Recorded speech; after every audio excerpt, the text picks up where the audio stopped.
ভাতের হোটেল হবে না, ডিবি অফিস হবে সেবা কেন্দ্র। কাউকে গুম করবে না পুলিশের এই বিশেষ ইউনিট। দায়িত্ব নিয়ে এটিএন বাংলাকে এসব কথা জানালেন গোয়েন্দা পুলিশের ঢাকা মহানগরের প্রধান রেজাউল করিম মল্লিক। তিনি জানান পুলিশের ভাবমূর্তি উন্নয়নে কাজ করবেন, তবে রাজনৈতিক হাতিয়ার হবে না পুলিশ। নিরঞ্জন দেবের ক্যামেরায় মাহবুব কবির চপলের বিশেষ রিপোর্ট।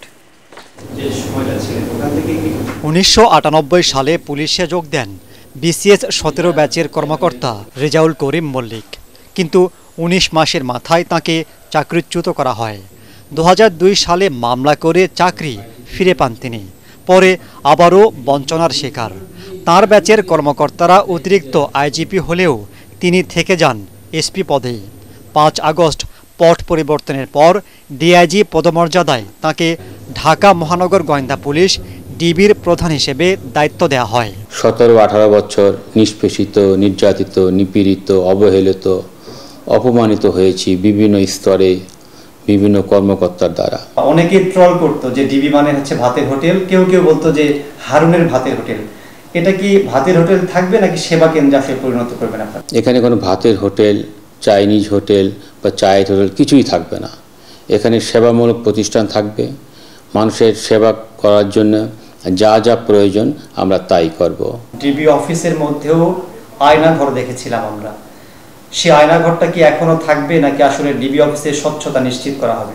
এখানে কোনো আয়নাঘর বা মানুষের কষ্ট হয় কোনো কিছুই থাকবে না। সরকার কর্তৃক আমাদের উপর যে অর্পিত দায়িত্ব, সেই দায়িত্ব আমরা যথাযথভাবে পালন করব। ডিবির সাদা পোশাকে লোকে উঠিয়ে নিয়ে গেছে, ডিবি গাড়িতে উঠিয়ে নিয়ে গেছে, এই ধরনের বিষয়গুলো বন্ধ হবে কিনা?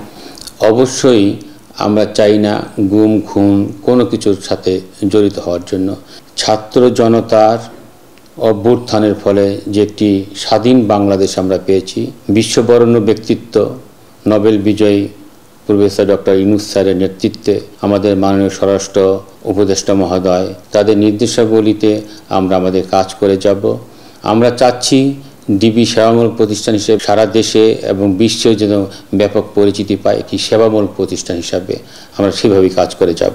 আপনার সময়টা থেকে আপনি সেই নিশ্চয়তা দিতে পারবেন যে কোনো রাজনৈতিকভাবে ডিবি অন্তত ব্যবহৃত হবে কিনা? হবে না। বর্তমান অন্তর্বর্তীকালীন সরকার আমাদেরকে যথেষ্ট রকম সহযোগিতা করছেন এবং কোনোভাবেই এটা আমরা কাম্য করব না যে কখনো অন্যায় করে ডিবি তার কাজ করবে। এখানে কোনো রকম অরাজকতা, কোনো রকম দলাদলি, কোনো কিছু বরদাস্ত করা হবে না। ডিবির কোনো সদস্য যদি অনিয়ম করে, ইভেন আপনার বিরুদ্ধে যদি অনিয়মের কেউ অভিযোগ করে, সবগুলো বিষয় তদন্ত হবে কিনা বা তদন্ত পরে দোষী হলে ব্যবস্থা নেওয়া হবে কিনা? অবশ্যই তদন্ত হবে। সে আমি হই আর যেই হোক, তদন্ত অবশ্যই হবে এবং তদন্তের পরে যদি প্রমাণিত হয় তার বিচার অবশ্যই হবে। পরিবর্তনের যে আশ্বাস দিলেন, এই পরিবর্তনটা আসলে কবে থেকে আমরা দেখতে শুরু করব? আমাদের পরিবর্তন অলরেডি শুরু হয়েছে। মাহবুব কবির চপল, এটিএন বাংলা, ঢাকা।